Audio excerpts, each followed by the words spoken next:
Eu fixenlle unhas preguntas moi concisas e cunha pretensión moi clara, que era que as mulleres e homes das comarcas de Verín, Viana do Bolo e a Limia, que están bastante lonxe de Ourense capital, penso que non coñece pa nada esa provincia, porque se a coñecera non me viña dicindo que había en Ourense capitalidade o idioma portugués na escola de idiomas. Pois a idea é de que haxa en Verín. Expliquei os motivos polos que consideramos dentro do Bloque Nacionalista Galego que é importante que se imparta o idioma portugués. Tamén indiquei que había demanda.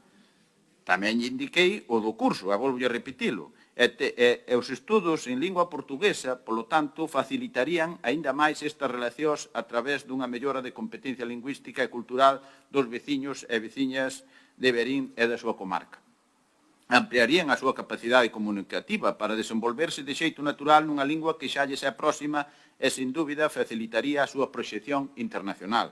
Tamén suporía unha importante vantaxe para os estudiantes, tal e como demostra a demanda do famoso curso, deste curso que hai 100 prazas e se cubriron na súa totalidade antes de acabar o prazo.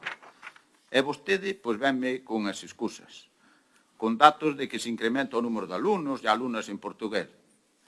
Vale, xa lle expliquei que Verín está no centro dunhas comarcas que teñen 50.000 habitantes, que todas estas comarcas son veciñas de Portugal, que do outro lado da raya, en a veciñanza con estas comarcas, viven outras 55.000 persoas, que teñen unha grande conexión, importantes lazos económicos e culturais, incluso de amizade e familiar. E vostede venme con contos chinos, bueno, nin chinos, por contos a secas. Pois a vostede o único idioma parece que lles motiva desde esta Xunta de Galiza é o español. Non sei a que teñen medo.